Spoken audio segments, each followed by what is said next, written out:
Story की शुरुआत में हमें दिखाया जाता है दो इमोर्टल्स चेस खेल रहे होते हैं। इमोर्टल ही बताता है कि उसे आराम करने का समय ही नहीं मिलता। वो बताता है कि उसने किसी से वादा किया था जो भी एक स्पेशल अगरबत्ती जलाएगा मुझे उसे अपना स्टूडेंट बनाना होगा।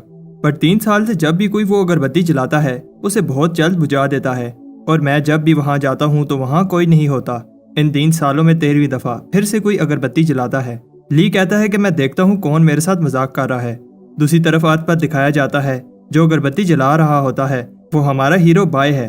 वो खुद से कहता है इस बार मुझे इसका सामना करना होगा, हर बार मैं भाग जाता हूँ। ये रिचुअल ही इतना खतरनाक होता है। बाय पर आसमान से बिजली गिर रही होती है। विलेजर्स प्रे कर रहे होते हैं और बाय को कहते हैं कि ये लड़का कितना बेवकूफ़ है। तब बूढ़ा एल्डर कहता है तो मैं ऐसा नहीं कहना चाहिए, बाय हमारी फैमिली की तरह है। दूसरी तरफ बाय को लगता है कि वो इस बार भी फेल हो गया है, बट उसे ली कहता है कि ये अगरबत्ती मजाक की चीज़ नहीं है। बाय कहता है कि मैं आपका 3 साल से वेट कर रहा हूँ। ली कहता है कि तुम जैसा डरपोक लड़का ये अगरबत्ती क्यों जला रहा है और जब भी मैं आता हूँ तो तुम भाग जाते हो। बाय कहता है कि मेरी पेरेंट्स की डेथ के बाद ये विलेजर्स ही मेरी फैमिली हैं। सब जानते हैं कि अगरबत्ती जलाने से आप मुझे अपना स्टूडेंट बना लोगे। तो विलेजर्स मुझे कहते हैं कि बाय तुम हम सबको छोड़ के ना जाओ। ली जब बाय की ये बात सुनता है तो सोचता है बाय इतनी यंग एज में भी दूसरों की केयर करता है। बाय कहता है कि मुझे आप अपना स्टूडेंट बना लो, मैं भी आपकी तरह इमोर्टल बनना चाहता हूँ।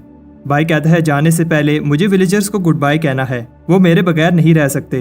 बट दूसरी तरफ विलेजर्स की सिचुएशन ये नहीं होती। वो बाय के जाने पर पार्टी कर रहे होते हैं। बाय जाते हुए कहता है मैं वापस जरूर आऊंगा। ली बाय को इमोर्टल सेक्टर में लेकर जाता है ताकि बाय वहां ट्रेनिंग कर सके। बाय को जैंग नाम का शेफ वेलकम करता है। फायर किचन में तुम्हारा स्वागत है। तब वहां एक लड़का आता है, इसका नाम बाओ होता है। वो समझता है कि बाय रिश्वत देकर फायर किचन में आया है। बाओ 7 साल से फायर किचन में आने के लिए स्पिरिट स्टोन जमा कर रहा है। बाओ समझता है कि बाय ने इसकी जगह ले ली है और उस पर अटैक कर देता है। तब जैंग अपने वाटर मैजिक से बाय को बचा लेता है और बाओ से कहता है ये तुम क्या कर रहे हो, तुम 2nd लेवल कल्टीवेटर हो। बाओ नहीं सुनता और बाय पर चैलेंज मैजिक कास्ट कर देता है और वो कहता है कि जब टाइम आएगा हम में से कोई एक ही जिंदा रहेगा। बाओ वहां से भाग जाता है। जैंग कहता है कि तुम डरो मत, जब तक तुम उससे फाइट नहीं करते तुम्हें कुछ नहीं होगा। फिर जैंग बाय को बताता है fire kitchen upper level elders के लिए खाना बनाता है और सारे इंग्रेडिएंट्स हाई स्पिरिचुअल पावर के हैं जो ट्रेनिंग में मदद करते हैं। बाय फायर किचन का 9th मेंबर है, इसलिए इसे डिवाइन इंस्ट्रूमेंट सिलेक्शन सेरेमनी के लिए ले जाया जाता है। वो समझ रहा होता है कि उसे पावरफुल वेपन्स दिए जाएंगे, बट वो शॉक हो जाता है क्योंकि वो खाने के बर्तन होते हैं। बाय कह रहा होता है क्या ये सब जरूरी है। जैंग उसे कहता है कि हर फायर किचन मेंबर के लिए ये जरूरी है, ये हमारी पहचान है। बाय को एक बर्तन मिलता है। बाय कहता है क्या ये चलेगा। सब हंस रहे होते हैं क्योंकि ये एक टर्टल शेल की तरह लग रहा होता है। जैंग उसे बताता है कि 10 कल्टीवेशन लेवल्स होते हैं, जितना ज्यादा तुम्हारा लेवल होगा उतनी टेक्निक तुम मास्टर कर सकोगे। इन लेवल्स को कंप्लीट करने को कल्टीवेशन कहते हैं। जब इन 10 लेवल्स को कल्टीवेट कर लो उसके बाद फाउंडेशन एस्टेब्लिशमेंट लेवल तक पहुंच जाओगे। बट फायर किचन में लेवल 3 तक ही कल्टीवेट किया जा सकता है। हायर लेवल के लिए आउटर सेक्टर में जाना होगा, बट इस सब में बहुत टाइम लगेगा। बाय सोच रहा होता है कि उसे स्ट्रॉन्ग बनना होगा ताकि वो खुद को प्रोटेक्ट कर सके। बाय को ट्रेनिंग करते हुए मुश्किल हो रही होती है। तब उसे आवाज सुनाई देती है। वो समझता है कि ये बाओ है, बट जब वो किचन में देखता है तो सारे मेंबर्स खाने को ऐसे खा रहे होते हैं जैसे आज उनका आखिरी दिन हो। बाहर में दिखाया जाता है कि एक्चुअली बाओ बाहर ही होता है और कह रहा होता है कि तुम हमेशा किचन में नहीं रह सकते, जब तुम बाहर आओगे तो तुम्हें मैं खत्म कर दूंगा। किचन में हमें दिखाया जाता है कि बाय कह रहा होता है मैं और नहीं खा सकता और कहता है कि मैं प्रॉमिस करता हूँ मैं इस सब का किसी को नहीं बताऊंगा। बट जैंग कहता है कि बाय तुम्हारे लिए ये अच्छा है क्योंकि इससे तुम्हारी बॉडी प्योरीफाई हो जाएगी। तब बाय की बॉडी हीट अप होने लगती है। अगले सीन में सुबह होती है और अब जब बाय ट्रेनिंग कर रहा होता है तो उसे बॉडी में दर्द नहीं होता। बाय उस स्पिरिचुअल एनर्जी को फील कर सकता है जो उसकी बॉडी में सर्कुलेट हो रही है। इसी तरह कुछ टाइम बाद अब बाय और भी ज्यादा स्पिरिचुअल एनर्जी को कंट्रोल कर सकता है। बाय को भूख लग रही होती है। वो जैसे ही राइस को अपने बर्तन में डालता है राइस ग्लो करने लगता है। इसके बाद हम देखते हैं फायर किचन के मेंबर्स उसे कह रहे होते हैं तुम्हें बहुत समय से नहीं देखा। बाय कहता है कि मैं ट्रेनिंग कर रहा था। जैंग भी बाय से इंप्रेस हो जाता है कि बाय ने इतनी जल्दी 1st लेवल कल्टीवेट कर लिया है। बाय कहता है कि ये ग्लोइंग राइस खाने से जल्दी हो गया। सब हंसते हैं और कहते हैं कि ग्लोइंग राइस जैसा कुछ नहीं होता, कोई भी आइटम ग्लो नहीं करता जब तक वो रिफाइन ना हो। और बाय तुम जिस लेवल पर हो रिफाइन करना तो इम्पॉसिबल है, बट तुम रिफाइन करना सीख जाओगे। जैंग बाय को बताता है कि 3 तरह की रिफाइनिंग होती है। वेपन रिफाइनिंग वेपन को स्ट्रॉन्ग बनाने के लिए, पोशन रिफाइनिंग उनके फार्मूला को इम्प्रूव करने के लिए और आखिरी स्पिरिचुअल रिफाइनिंग। ये बहुत रेयर स्किल है जो कम ही लोग कर पाते हैं। स्पिरिचुअल रिफाइनिंग के लिए लाइफ एनर्जी को एक आइटम में डाला जाता है और इससे आइटम ग्लो करने लगती है और जितनी बार रिफाइन करोगे इसकी पावर बढ़ जाएगी। रात को बाय सोच रहा होता है क्या उसका राइस स्पिरिट रिफाइन है और कहता है कि अगर ऐसा है तो वो लकी है और डिसाइड करता है कि वो इसे टेस्ट करेगा और किसी को नहीं बताएगा कि उसके पास ऐसा डिवाइन इंस्ट्रूमेंट है। दूसरी तरफ बाओ बाय का वेट कर रहा होता है। बाय कहता है कि बाओ लेवल 2 कल्टीवेटर है और वो कहता है कि मुझे भी ट्रेनिंग करनी होगी ताकि मुझे छुपना ना पड़े। बाय एक्सपेरिमेंट कर रहा होता है तब वो ये देखकर शौक हो जाता है कि उसने अपनी सोर्ड को 2 दफा स्पिरिट रिफाइन कर लिया है, बट उसके बाद उसका बर्तन हवा में उड़ने लगता है और बाय में से कोई चीज उस बर्तन में चली जाती है। बाय डर जाता है जब वो देखता है कि उसके कुछ बाल सफेद हो गए हैं। बाय को समझ आ जाती है कि स्पिरिट रिफाइनिंग से उसकी लाइफ कम हो रही है। बाय ने अपनी सारी लाइफ कोशिश की कि वो लंबी जिंदगी जिए। वो अपने मैजिकल बर्तन से कहता है कि ये तुम्हारी गलती है। तब बाय को पता चलता है कि वो इस मैजिकल बर्तन को एब्जॉर्ब कर सकता है और जब चाहे समन कर सकता है। जैंग बाय को बाहर बुला रहा होता है। बाय कहता है कि ये बाओ की गलती है जिसकी वजह से मैं इतनी हार्ड ट्रेनिंग कर रहा हूँ। इतनी हार्ड ट्रेनिंग के बाद ही मैं स्पिरिट रिफाइनिंग कर सका और अब इसकी वजह से मेरी लाइफ कम हो गई है। बाय को गुस्सा आ जाता है और वो बाओ को फाइट के लिए बुलाता है। तब कोई उसे बताता है कि बाओ को काफी समय से नहीं देखा गया और हो सकता है कि उसने हार मान ली हो। तब बाय खुद से कहता है कि उसने अपनी लाइफ का कुछ हिस्सा जाया कर दिया, किस लिए। तब एक मेंबर उसे बताता है कि एक कंपटीशन है, अगर तुम वो जीत लो तो 1 साल लाइफ का प्राइज में मिलेगा। फिर हमें दिखाया जाता है कि बाय टाउन जाता है कंपटीशन के लिए जरूरी सामान खरीदने, बट बाय के पास पैसे कम होते हैं। तब वहाँ बाओ आ जाता है। बाओ कहता है कि आज तुम्हें कोई बचाने के लिए नहीं है। बाय बताता है कि मैं कब से रेडी हूँ। बाय जब बाओ के साथ 2 आदमी देखता है तो वहाँ से भाग जाता है। बाओ उसका पीछा करता है। हमें दिखाया जाता है कि फायर किचन के दूसरे मेंबर्स बाय को ढूंढ रहे होते हैं। तब बाओ के साथ जो आदमी होते हैं उनमें से एक आ जाता है। वो कहता है कि मैं सुपरविजन डिपार्टमेंट से हूँ और मैं बाय और बाओ की फाइट देखने आया हूँ ताकि कोई चीटिंग ना हो। जैंग कहता है कि मैं इसको संभाल लूंगा। दूसरी तरफ बाओ बाय पर अटैक करता है, बट बाय इजीली अपनी स्पिरिट रिफाइंड सोर्ड से इसे रोक लेता है। जैंग भी सुपरवाइजर से फाइट कर रहा होता है। ये दोनों इक्वली पावरफुल हैं क्योंकि ये दोनों लेवल 3 कल्टीवेटर हैं। तब वो रुक जाते हैं जब उन्हें दूसरा सुपरवाइजर बताता है कि उन दोनों में से कोई एक हार गया है। जैंग समझता है कि बाय बाओ से हार गया है। सुपरवाइजर कहता है कि फायर किचन मेंबर्स को ट्रेनिंग पर ध्यान देना चाहिए था, बट सब शॉक हो जाते हैं क्योंकि बाय जीत गया होता है। बाय उसको मार रहा होता है, तुम्हारी वजह से मेरी लाइफ का 1 साल कम हो गया। अब बाओ हार गया है तो बाय पर से स्पेल हट जाता है। बाय कहता है कि अगर मेरी लाइफ का 1 साल मुझे वापस ना मिला तो मैं तुम्हें जिंदा नहीं छोड़ूंगा। सुपरवाइजर भी शॉक होता है कि न्यू स्टूडेंट ने पावरफुल बाओ को हरा दिया। बाओ सबको बताता है कि बाय ने लेवल 3 कल्टीवेट कर लिया है। तब एक अनाउंसमेंट होती है, जो भी कंपटीशन में हिस्सा लेना चाहते हैं ले सकते हैं। ये एक अपॉर्चुनिटी है आउटर सेक्टर में जाने के लिए, लेकिन कंपटीशन टफ है क्योंकि सिर्फ टॉप 3 ही आउटर सेक्टर में जा सकते हैं। जैंग बताता है कि फायर किचन ने कभी भी इस कंपटीशन में हिस्सा नहीं लिया। बाय कहता है कि इस बार ऐसा नहीं होगा। हमें दिखाया जाता है कि विलेजर्स कह रहे होते हैं फायर किचन में इतनी खामोशी क्यों है। एक ग्रुप कहता है कि टॉप स्पॉट तो हमारा ही है, बट सब सरप्राइज हो जाते हैं जब हाउ फैमिली आती है। एक पिंक लड़की कैरेज से बाहर आती है, बट सब भाग जाते हैं क्योंकि उनको ये बात ज्यादा इंटरेस्टिंग लगती है कि फायर किचन हिस्सा ले रहा है। बाय सरप्राइज होता है क्योंकि इतने लोग कंपटीशन में हिस्सा ले रहे हैं। बाय जैंग से कहता है कि जैसा प्लान किया था वही करेंगे। जैंग कहता है ठीक है। कंपटीशन स्टार्ट होता है। हमें दिखाया जाता है कि फायर किचन के मेंबर्स का प्लान टॉप 3 स्पॉट लेने का होता है, बट उन्हें पता है कि ये बहुत मुश्किल काम है। बट बाय का प्लान सुनकर सब इम्प्रेस हो जाते हैं। बाय कहता है कि हम वेट करेंगे क्योंकि हाई कंपटीशन होगा तो शुरू की फाइट्स इंटेंस होंगी। बाय चाहता है कि वो वेट करें ताकि सब फाइट करके थक जाएं। फिर हमें दिखाया जाता है कि फायर किचन के मेंबर्स हार्ड ट्रेनिंग कर रहे होते हैं, बट उन्होंने सोचा नहीं था कि कंपटीशन इतना हार्ड होगा। ग्रुप के बाकी मेंबर्स फाइट में हिस्सा लेते हैं ताकि बाय आगे निकल सके। जितना ऊपर जाओगे मैजिक की वजह से हिलना भी मुश्किल हो जाएगा, बट सब शॉक हो जाते हैं क्योंकि बाय इजीली भाग रहा होता है। दूसरे फायर किचन के मेंबर्स भी माउंटेन टॉप जा रहे होते हैं। उन्हें सुपरवाइजर चैंग नजर आता है। चैंग को शक हो रहा है क्योंकि फायर किचन कंपटीशन में हिस्सा ले रहा है, जबकि फायर किचन को पैसों की कमी नहीं है। बट चैंग एक ट्रैप में फंस जाता है और वो कह रहा होता है कि मैं तुम लोगों को नहीं छोड़ूंगा। दूसरी तरफ बाय एक खतरनाक जगह पर रुक जाता है। उसे याद आता है कि जैंग ने बताया था फाइनल राउंड में 5 पिलर होंगे जो हवा में फ्लोट कर रहे होंगे और उन्हें एक खास ऑर्डर में क्लाइंब करने से दूसरी तरफ पहुंच जाओगे। जैंग कहता है कि ये राउंड इतना भी मुश्किल नहीं है, अगर तुम गिर भी गए तो तुम्हें कुछ नहीं होगा। बट बाय फिर भी डर रहा होता है। वो इनको एक ऑर्डर में कंप्लीट करता है। फाइनली सिर्फ एक पीस रह जाता है। बाय जंप करता है और मुश्किल से पहुंच जाता है, बट बैलेंस न होने की वजह से लटक जाता है। एक बर्ड वेट बैलेंस करने में हेल्प करता है, बट जब बर्ड उठता है तो बाय नीचे गिर जाता है। बाई की जब आंख खुलती है तो वो देखता है कि वो अभी भी जिंदा है और उसने कंपटीशन पूरा कर लिया है। तब थोड़ी देर बाद बाकी के मेंबर्स भी आ जाते हैं। जैंग बताता है कि एक बार ये गेट क्रॉस कर लिया तो हम आउटर सेक्टर स्टूडेंट्स बन जाएंगे और ये इमॉर्टल बनने का पहला बड़ा कदम होगा।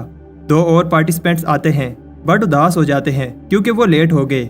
बट बाय सबको सरप्राइज कर देता है। वो कहता है कि हमारा ग्रुप अभी आउटर सेक्टर में जाने के लिए रेडी नहीं है।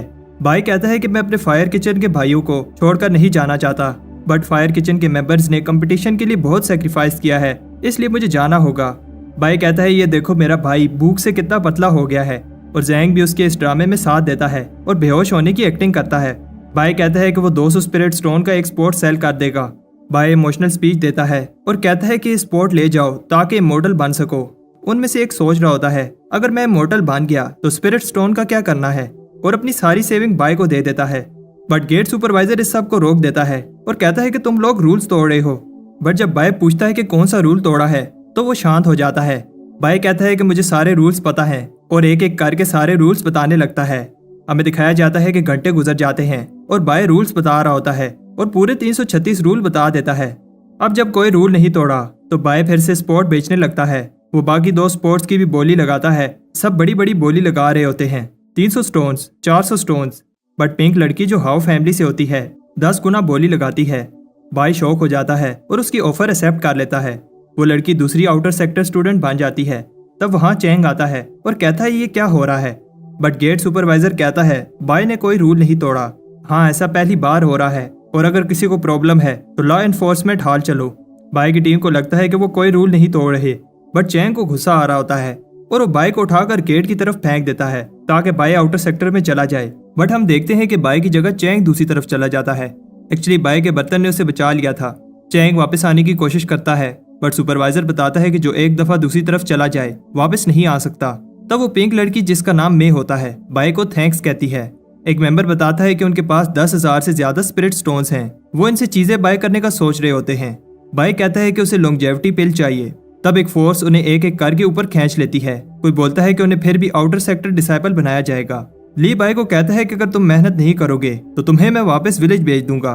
तब यूनफे नाम का स्टूडेंट बाय को वेलकम करता है। बाय को जब न्यू क्लोथ्स दिए जाते हैं तो वो ये देखकर इंप्रेस हो जाता है कि आउटर सेक्टर स्टूडेंट्स को इतना अच्छा ट्रीट किया जाता है। यूनफे बाय से कहता है उसने ली को इतने गुस्से में पहली बार देखा है, तुमने जरूर कोई रूल तोड़ा होगा। बाय कहता है कि ऐसा नहीं है। यूनफे कहता है कि अब तुम्हें अच्छे से बिहेव करना चाहिए क्योंकि वो अब आउटर सेक्टर स्टूडेंट है। चीफ ली एक अपोथेकेरी हैं। अपोथेकेरीज मेनली मेडिसिन में कल्टीवेट करते हैं और 4 मेन सेक्टर्स में जितने भी चीफ हैं सब उन्हें बेस्ट चीफ मानते हैं। बाय इंप्रेस हो जाता है और कहता है कि मैं लॉन्जेविटी पिल कल्टीवेट करना चाहता हूँ। यूनफे कहता है कि अगर तुम मेहनत करोगे तो लॉन्जेविटी पिल जिससे 1 साल लाइफ इंक्रीज हो सकती है तुम्हारे लिए बाय हाथ का खेल होगा। यूनफे बाय को स्क्रिप्ट पवेलियन में लेकर जाता है और ये फायर किचन से कई गुना बड़ा है। यूनफे उसे बताता है कि बिगिनर्स को पहले बेसिक प्लांट्स की नॉलेज होनी चाहिए और फिर उसे 10 मोनमेंट एग्जाम पास करने होंगे, तब जाकर वो नेक्स्ट लेवल पर मूव कर सकता है। बाय ऊपर पड़े स्क्रॉल्स का पूछता है। यूनफे कहता है कि वो सीक्रेट स्क्रॉल्स हैं और उनमें इन्फॉर्मेशन इनकम्प्लीट है, इसलिए उन्हें कोई यूज नहीं करता। कुछ दिन बाद लाइब्रेरी में एक बंदा गुस्से में होता है। उसे जो स्क्रॉल चाहिए नहीं मिल रहा और वहाँ काम करने वाले को भी याद नहीं है कि कहाँ रखा है। बाय उसे बताता है कि वो स्क्रॉल कहाँ रखा है। वो बहुत खुश होता है। सब बाय से इंप्रेस हो जाते हैं और उससे स्क्रॉल्स की लोकेशन पूछने लगते हैं। यूनफे को बिलीव नहीं हो रहा क्योंकि बाय को आए हुए कुछ ही हफ्ते हुए हैं और वो इतना सब कैसे जानता है। बाय एक स्क्रॉल की कॉपी मांगता है। वर्कर शॉक हो जाता है। बाय अनडाइंग स्किन प्रैक्टिस करना चाहता है। वो बताता है कि स्क्रॉल इनकम्प्लीट है, बट जितना नॉलेज है उसे भी प्रैक्टिस करना बहुत टफ है। बाय को ऐसा दर्द होगा जैसे उसकी कोई हड्डियां तोड़ा हो और उसे बहुत भूख लगेगी, लेकिन बाय इस सब के लिए रेडी है। सुबह बाय हर्ब्स कलेक्ट कर रहा होता है। चैंग उसे देख लेता है और उससे बदला लेना चाहता है। बाय उससे बचकर भागता है बट एक्सीडेंटली एक मोन्यूमेंट में घुस जाता है जहां स्टूडेंट्स टेस्ट दे रहे होते हैं। बाय कहता है कि वो बच गया। तब उसे बताया जाता है टेस्ट शुरू होने वाला है। बाय कहता है कि चैंग बाहर ही होगा और सोचता है कि टाइम पास के लिए टेस्ट ही दे देता हूँ। उसे बताया जाता है कि उसे एक सिंबल ड्रा करना होगा। दूसरी तरफ एक और मोन्यूमेंट में सब जो का वेट कर रहे होते हैं। बाय जैसे ही एक सिंबल ड्रा करता है एग्जाम शुरू हो जाता है। बाय को बताया जाता है उसे इन प्लांट पीसेस को करेक्टली जोड़ना होगा जैसे वो ओरिजिनली थे और एक टाइम लिमिट में जितने प्लांट्स वो जोड़ेगा उन्हें काउंट किया जाएगा। बाय के लिए प्रॉब्लम नहीं है क्योंकि वो सारे प्लांट्स स्टडी कर चुका है। बाय बहुत सारे प्लांट्स जोड़ लेता है। उसे बताया जाता है कि टाइम कम है। बाय थक गया है बट हार नहीं मानता उधर जो कॉन्फिडेंटली एनिमल बोन्स जोड़ रही होती है और टेस्ट के बाद बाहर आती है। सबका ध्यान जो पर होता है। बाय को कोई निकलते हुए नहीं देखता। मैं बाय से कहती है, क्या तुम भी जो को देखने आए हो? और उसे बताती है कि जो भी मोन्यूमेंट को विन करता है उसका सिंबल मोन्यूमेंट पर नजर आता है। सब वेट कर रहे होते हैं। जो का सिंबल जो कि एक वेस है अब लास्ट मोन्यूमेंट पर नजर आएगा। बाय को याद आता है कि जुनफे ने बताया था 10 में से 9 मोन्यूमेंट पर जो का सिंबल है और अगर उसने 10th मोन्यूमेंट को भी विन कर लिया तो ये वो काम होगा जो कोई 1000 साल से नहीं कर पाया। उस मोन्यूमेंट पर जो का सिंबल बन जाता है और सब अनाउंसमेंट के लिए रेडी होते हैं। हमें बताया जाता है कि जो सारे 10 मोन्यूमेंट्स को कंकर कर ले तो एक डिवाइन कॉलरेंट की आवाज सुनाई देगी। तब सब शॉक हो जाते हैं, कोई आवाज नहीं आती। ऐसा इसलिए है क्योंकि एक मोन्यूमेंट पर टर्टल बना होता है। बाय कह रहा होता है कि ये टर्टल क्या ड्राइंग है, जैसे किसी आर्टिस्ट ने बनाई है। तब एक आदमी जिसका नाम जिन होता है जो को कंग्रेचुलेशन करने आता है, बट जो फिर से मोन्यूमेंट में चली जाती है। जिन समझ रहा होता है कि जो उससे गुस्सा है क्योंकि वो लेट हो गया, बट वो दोबारा एग्जाम दे रही होती है। जब एग्जाम फिनिश होता है तो वो इम्प्रेस हो जाती है। किसी ने उसका 7000 का स्कोर बीट कर दिया था, बट वो ये देखकर शॉक हो जाती है अभी भी टर्टल का सिंबल बना है और सोचती है कि आखिर इस टर्टल ने कितने प्लांट असेंबल किए हैं। तब बाय मे को बताता है इसे 9000 से ज्यादा प्लांट असेंबल करने होंगे और मे को शक होने लगता है, बट बाय बात घुमा देता है। हमें बताया जाता है कि जो ने 7 दिन लगातार टेस्ट दिया बट टर्टल को हरा नहीं पाई। सब सोच रहे होते हैं ये टर्टल जरूर कोई बूढ़ा आदमी होगा जिसे बहुत नॉलेज है। बाय सोच रहा होता है कि जब इन्हें पता चलेगा तो ये मेरे फैन हो जाएंगे, बट जिन कहता है कि जो भी इस टर्टल को पकड़ कर लाएगा मैं उसे रिवार्ड दूंगा।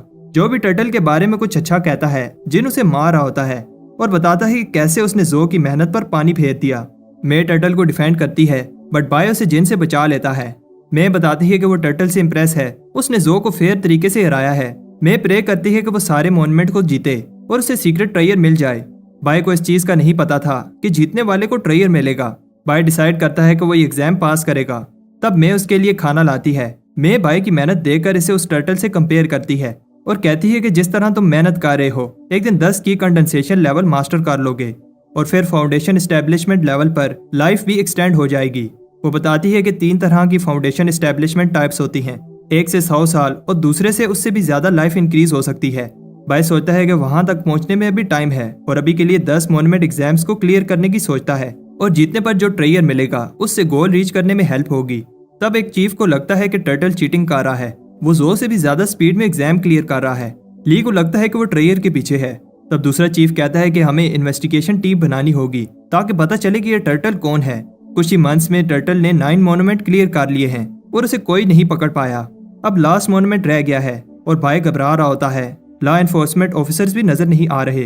वो छुपते छुपाते मोन्यूमेंट के अंदर चला जाता है और हम देखते हैं कि जैसे ही वो अंदर जाता है सब उसका बाहर वेट कर रहे होते हैं। जिन कहता है कि इस बार मैं इस टर्टल को भागने नहीं दूंगा, बट जो कहती है कि वो सिर्फ ये देखने आई है कि ये टर्टल कौन है। तब लास्ट मोन्यूमेंट पर भी टर्टल सिंबल बन जाता है और सब डिवाइन कल्टन की आवाज सुनकर अमेज हो रहे होते हैं।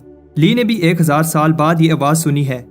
बाय को एक आवाज कांग्रेचुलेशन कहती है और उसे एक ट्रेयर मिलता है। जब गेट ओपन होता है तो सब एक टर्टल शेल को देखकर शॉक हो जाते हैं। वो एक्चुअली बाय का बर्तन होता है और सब उसके पीछे भागने लगते हैं। बाय बचकर निकल जाता है। उन्हें बिलीव नहीं हो रहा कि एक टर्टल इतना फास्ट कैसे मूव कर सकता है। तब टर्टल के फैन और बाकी सब आपस में लड़ने लगते हैं और ली उन्हें कहता है कि बस करो। दूसरी तरफ बाय देखता है कि ये एक इमोर्टैलिटी पिल है, बट उसके हाथ से पिल गिर जाती है और एक बेवकूफ चिकन पिल खा जाता है और वहां से उड़ जाता है। कुछ टाइम बाद अब लोग टर्टल को हेट नहीं करते और इसे एक मिस्टीरियस लेजेंड समझने लगते हैं। तब बाय बैम्बू लगा रहा होता है और हमें पता चलता है कि बाय 4th की कंडेंसेशन लेवल पर पहुंच गया है, बट अभी उसने इमोर्टल बनने की जर्नी शुरू ही की है। रात को बाय पहली बार अनडाइंग स्किन प्रैक्टिस करता है। पहले वो अपनी स्किन को रिफाइन करता है और फिर अपनी बोन्स को बार बार मसल्स को लूज और फिर टाइट करना होगा, बट ये बहुत पेनफुल प्रोसेस है। बाय की जब आंख खुलती है तो उसे बहुत ज्यादा भूख लग रही होती है। किसी भी नॉर्मल इंसान को इतनी भूख नहीं लग सकती और उसे उस चिकन पर गुस्सा आ रहा होता है जिसने उसकी इमोर्टैलिटी पिल खा ली थी। बाय डिसाइड करता है कि अब से वो सब चिकन से बदला लेगा। बाय एक इंसेक्ट को बेट बनाकर चिकन्स को पकड़ रहा होता है। सुबह सबको बताया जाता है कि इमोर्टल ली की चिकन्स चोरी हो रही हैं। ये कोई आम चिकन्स नहीं है, इन्हें रेयर मेडिसिन बनाने के लिए यूज किया जाता है और इस चोर ने एक ही रात में दर्जनों चिकन्स चोरी कर ली हैं। चीफ ली किसी काम से आउटर सेक्टर से बाहर गए हैं, उन्हें इस सब का नहीं पता। मैं उनकी स्टूडेंट हूँ और मेरा फर्ज है कि मैं उस चोर को पकड़ूं। जो भी मेरी हेल्प करेगा उसे मैं ये प्रोटेक्टिव पेंडेंट दूंगी। बाय सोचता है कि इससे प्रॉब्लम हो जाएगी और वो कुछ कहे इससे पहले एक आदमी बताता है कि चोर को कैसे पकड़ा जाए। बाय जो का ट्रस्ट जीतने के लिए चोर की सारी गलतियां बताने लगता है। बाय कहता है कि उन्हें एक टीम बनानी चाहिए और एक इमोशनल स्पीच देता है, हम सब मिलकर उस चोर को पकड़ेंगे। जो उसकी स्पीच से इम्प्रेस हो जाती है और उसे टीम लीडर बनाकर अपना रिबन देती है। बाय सोचता है कि अगर पकड़ने वाला ही चोर हो तो उसे कौन रोक सकता है। बाय अगले फार्म में फिर से चिकन चोरी करने जाता है, बट उसे जो की आवाज आती है, ये तुम क्या कर रहे हो। बाय सोचता है कि अब ली उसे विलेज वापस भेज देगा। बाय उससे माफी मांगने ही वाला होता है, लेकिन वो फार्मर को डांट रही होती है क्योंकि वो पहरा देने के समय सो रहे थे। बाय जो से कहने लगता है कि उसने पूरी ट्राई की बट वो चोर को नहीं पकड़ पाया और ये सब करते हुए वो इंजर हो गया। बाय कहता है कि सब उसकी गलती है, वो टीम लीडर है और उसके होते हुए चोर भाग गया। जो कहती है कि इसमें तुम्हारी कोई गलती नहीं है, सिर्फ तुम ही सीरियस होकर मेरी हेल्प कर रहे हो और उसे कहती है कि तुम इस पेंडेंट को डिजर्व करते हो। वो कहती है कि काश सब स्टूडेंट्स तुम्हारे जैसे होते। तब बाय चोर पकड़ने वाली टीम का लीडर बनकर खुद चिकन चोरी कर रहा होता है। वो चिकन की बोन दबाते हुए कह रहा होता है, अब यहाँ बहुत कम चिकन रह गए हैं और अब और चिकन के लिए उसे दूसरे सेक्टर में जाना होगा। बाय अपनी इंटेंस ट्रेनिंग भी कर रहा होता है और एक दिन जब वो चिकन दबाने जाता है तो उस पर कोई अटैक कर देता है। बाय का वेट बढ़ गया है और उसकी मूवमेंट भी स्लो हो गई है, जिसकी वजह से वो अटैक डॉज नहीं कर पाता। बट वो ये देखकर इम्प्रेस हो जाता है, उसे चोट नहीं लगी। ली भी ये देखकर इम्प्रेस होता है। बाय अनडाइन स्किन प्रैक्टिस कर रहा है और इसने आयरन स्किन अचीव कर ली है। ली कहता है कि तुमने बहुत पेन सही होगी और इसके साथ साथ बहुत भूख भी, लेकिन बाय को देखकर लगता नहीं है कि वो कभी भूखा रहा है। बाय कहता है कि वो बैम्बू खाता रहा। ली कहता है कि अच्छा तो तुम ही वो चिकन चोर हो। बाय कहता है ऐसा नहीं है, बट ली सारी चिकन बोन्स को बाहर निकाल देता है। बाय को लगता है कि अब ली उसे मार देगा। ली ओवरवेट बाय को पनिशमेंट के लिए स्नेक वैली में फेंक देता है। 90% लोग वीडियो तो देखते हैं लेकिन चैनल को सब्सक्राइब नहीं करते। अगर वीडियो अच्छी लगती है तो चैनल को सब्सक्राइब कर दो, तुम्हारे भाई को अच्छा लगेगा। चलो वीडियो कंटिन्यू करते हैं। कुछ टाइम बाद हम देखते हैं कि बाय ली से माफी मांग रहा होता है और बताता है कि उसे बहुत भूख लग रही थी, इसलिए उसने ऐसा किया और वो फिर कभी ऐसा नहीं करेगा। ली सोचता है कि उसे एक चोर पर ट्रस्ट करना चाहिए। ली उसे एक और चांस देने के लिए रेडी है, बट बाय को आने वाले इंटरसेक्ट कंपटीशन में टॉप 5 में से एक पोजीशन लेनी होगी। बाय को नहीं लगता कि वो ऐसा कर पाएगा, बट स्नेक्स को देखकर वो मान जाता है। बाय जब घर आता है तो उसे पता चलता है कि इसने अपनी स्वॉर्ड को 3 बार स्पिरिट फाइन कर लिया है। इसका मैजिक पेंडेंट भी अपग्रेड हो गया है। बाय अब की कंडेंसेशन के 5th लेवल पर है, बट उसे पता है कि कंपटीशन के लिए इतना काफी नहीं है। बाय उस सीक्रेट स्क्रॉल को पढ़ता है और अब स्ट्रॉन्ग बनने के लिए यही रास्ता है। सबसे पहला स्टेप है लाइटनेस और वेट को कंट्रोल करना, जो वो एक पानी के टैंक पर ट्राई करता है बट उसे उठा नहीं पाता। तब उसे पता चलता है कि उसे अपनी स्पिरिट एनर्जी को कंट्रोल करना होगा। By throat lock move try करता है, बट इसकी स्पिरिट एनर्जी बहुत कम है। स्पिरिट एनर्जी को इंक्रीज करने के लिए बाय को एलिक्सर चाहिए, बट उसके पास पैसे नहीं होते, इसलिए वो बैम्बू सेल करता है। बहुत सारे एलिक्सर पीने के बाद बाय उस टैंक को उठा लेता है, बट अभी भी अपनी स्पिरिचुअल एनर्जी को सही से कंट्रोल नहीं कर पा रहा। बाय अगर टॉप 5 में नहीं आया तो ली उसे वापस उस स्नेक वैली में भेज देगा और बाय का इमॉर्टल बनने का सपना पूरा नहीं हो पाएगा। सुबह जब बाय उठता है तो उसके छत में एक होल होता है। बाय को पता है कि ये किसी चोर का काम नहीं हो सकता क्योंकि उसके पास कोई कीमती चीज नहीं है। फिर उसे याद आता है कि उसने सोते हुए वो थ्रोट लॉक मूव किया था और अब बाय एग्जाम के लिए थोड़ा कॉन्फिडेंट है। आज एग्जाम का दिन है और हम देखते हैं कि वही गार्ड भी इस कंपटीशन में हिस्सा ले रहा है। तब एक फे नाम की लड़की भी कंपटीशन देने आई है, जिसे देखकर लोग कह रहे होते हैं कि ये कंपटीशन तो फे ही जीतेगी, बट कुछ और लोग कहते हैं कि फैंग भी जीत सकता है क्योंकि वो की कंडेंसेशन की 5th स्टेज के पीक पर है। एक एल्डर कहता है कि कंपटीशन स्टार्ट होने वाला है, बट इमॉर्टल ली अभी तक नहीं आया। उधर बाय खुशी खुशी चल रहा होता है क्योंकि उसे लॉन्जेविटी पिल और उसे कुछ प्रोटेक्टिव टेलिस्मैन अच्छी प्राइस में मिल गए। तब ली उसे डांटता है कि कंपटीशन स्टार्ट होने वाला है और तुम यहाँ घूम रहे हो। बाय ली से कहता है कि वो अभी रेडी नहीं है। फे बाय को हेल्प करती है और इसे देखकर बाय कहता है मैं तो बचपन से रेडी था। फैंग बाय को देख रहा होता है और इसे बिलीव नहीं हो रहा कि बाय भी कंपटीशन में हिस्सा ले रहा है क्योंकि इसे आए हुए अभी 6 महीने ही हुए हैं। कंपटीशन शुरू होने से पहले सबको एक नंबर दिया जाएगा और बाय खुश होता है कि उसका नंबर लास्ट है, लेकिन फिर प्रे करने लगता है कि उसका ओपोनेंट पावरफुल ना हो। कंपटीशन अब स्टार्ट हो गया है और फाइटर्स स्टेज पर आ जाते हैं। सब इनकी स्किल्स को देखकर इंप्रेस हो रहे होते हैं और तब चैंग ये फाइट जीत जाता है। इसके बाद तीसरे और चौथे फाइटर की बारी है और बाय देखता है कि ये फाइट कितनी डेंजरस है। बाय बहुत सारे प्रोटेक्टिव टेलिस्मैन यूज करता है। अब फैंग की बारी है और सब शॉक हो जाते हैं जब वो एक ही मूव से फाइट जीत जाता है। फे भी कुछ कम स्किल नहीं होती और हर अटैक इजीली डॉज कर रही होती है और फिर फाइटर को स्टेज से बाहर फेंक देती है। अब बाय की बारी है, लेकिन बाय वहां से भाग रहा होता है। लियो से पकड़ लेता है। बाय कहता है कि वो टॉयलेट जा रहा था। बाय का ओपोनेंट इसके बर्तन को देखकर कहता है कि वो कोई कुकिंग कंपटीशन नहीं कर रहे, बट बाय बताता है कि ये मेरी शील्ड है बाय कहता है कि मुझे लड़ना नहीं आता, बट ओपोनेंट अपनी पूरी पावर से अटैक करता है जिससे बाय का बर्तन उसके हाथ से छूट जाता है और अगले ही पल ओपोनेंट नीचे पड़ा होता है। हमें दिखाया जाता है कि बाय के बर्तन ने इसे जिता दिया था। सब बाय की स्किल से इम्प्रेस होते हैं। एल्डर बताता है कि किचन के बर्तन अलाउड नहीं है और नेक्स्ट मैच से वो इन्हें यूज नहीं कर सकता। सब शॉक हो जाते हैं जब बाय के पास बहुत सारे बर्तन निकलते हैं।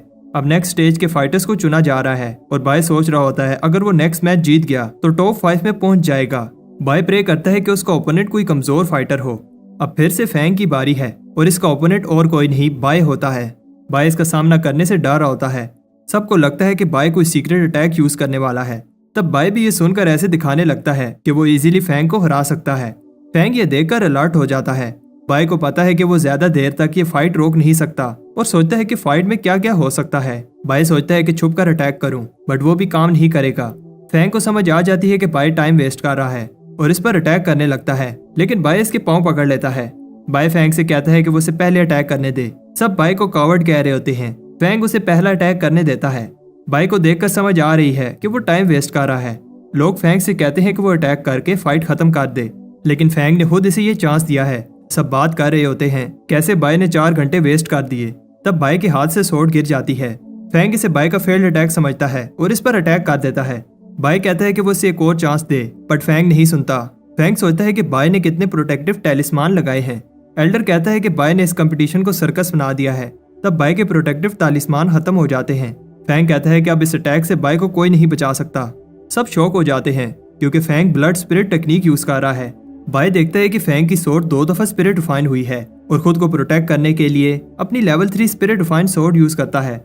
ली बताता है कि बाय की स्वॉर्ड 3 दफा स्पिरिट रिफाइन हुई है और सबको बिलीव नहीं होता कि ये स्वॉर्ड इतनी पावरफुल है। सब शॉक हो जाते हैं जब फैंग बेहोश हो जाता है। बाय जीत गया है और जो भी बाय की लेवल 3 स्वॉर्ड से इम्प्रेस होती है, लेकिन वो स्वॉर्ड से ज्यादा बाय की टेक्निक से इम्प्रेस होती है। बाय खुश है कि वो टॉप 5 में आ गया। इसके बाद अब आखिरी लेवल की बारी है। जो चैन के साथ फाइट करेगी और जो जीतेगा वो फिर बाय के साथ फाइट करेगा। वो दोनों डिसाइड करते हैं कि जल्दी फाइट को खत्म करें। उन्हें लगता है कि यही राउंड डिसाइड करेगा कि कौन ये कंपटीशन जीतेगा, क्योंकि बाय कमजोर है और वो लकी था क्योंकि फैंग ने उसे फाइट में सीरियस नहीं लिया। चैंग देखता है कि फे की एनर्जी खत्म होने वाली है और उस पर अटैक कर देता है। फे इजीली अटैक को डॉज करती है और फाइनली अपनी स्किल से चैन को हरा देती है। सबको लगता है कि फे स्ट्रॉन्ग है, बट एक चीफ को लगता है कि बाय ज्यादा स्ट्रॉन्ग है। बाय ने सिर्फ टॉप 5 में आना था, इसलिए वो फाइट शुरू होने से पहले ही सरेंडर कर देता है। फे कहती है कि बाय आइटम यूज करके जीतता रहा, बट मैंने मेहनत की है और ऐसे ही विक्ट्री एक्सेप्ट नहीं कर सकती। अब शाम हो जाती है। फे और बाय फाइट करने के लिए अरीना में आते हैं। बाय से एक बार फिर कहता है कि वो फाइट नहीं करना चाहता। फे कहती है कि फिर मैं एक ही अटैक में ये फाइट खत्म कर दूंगी। बाय वो थ्रोट लॉक अटैक यूज करता है, लेकिन फे का अटैक पावरफुल होता है। बाय का पेंडेंट टूट जाता है और स्वॉर्ड इसकी चेस्ट में घुस जाती है। फे ये देखकर डर जाती है। बाय फे को बेरहम कहता है और एल्डर बताता है कि बाय ने एक मूव यूज किया था, लेकिन लगता है कि मिस कर दिया। बाय कहता है कि अब उसे लगता है कि उसने विलेज से यहाँ आकर गलती कर दी और अगर वो विलेज में ही रहता तो कुछ और साल शांति से जी लेता। सब बाय की हेल्प के लिए आते हैं, बट बाय को याद आता है कि उसने लेदर आर्मर पहना हुआ है और इसे कुछ नहीं हुआ। फे बेहोश हो जाती है। एल्डर कहता है कि फे अब फाइट नहीं कर पाएगी, इसलिए बाय ये कंपटीशन जीत गया है। लोगों को गुस्सा आता है कि फाइट ऐसे खत्म हुई। फे भी कहती है कि उन्हें दोबारा फाइट करनी चाहिए। बाय कहता है कि अभी तुम्हारी बॉडी रिकवर नहीं हुई और एक बार फिर कहता है कि मैं सरेंडर कर रहा हूँ, लेकिन फे अपनी मेहनत से ये कंपटीशन जीतना चाहती है। अगर बाय जीत जाता है तो फे उसे एक सोरिंग इंसेंस और एक स्वॉर्ड देगी। सब बात कर रहे होते हैं कि ये इंसेंस बहुत रेयर है, जो कि कंडेंसेशन के लेवल 6 पर पहुंचने में हेल्प करती है। बाय अभी भी फाइट नहीं करना चाहता। तब फे उसे प्लांट नॉलेज फाइट का कहती है, क्योंकि बाय और फे दोनों ही एपोथेकेरी स्टूडेंट्स हैं।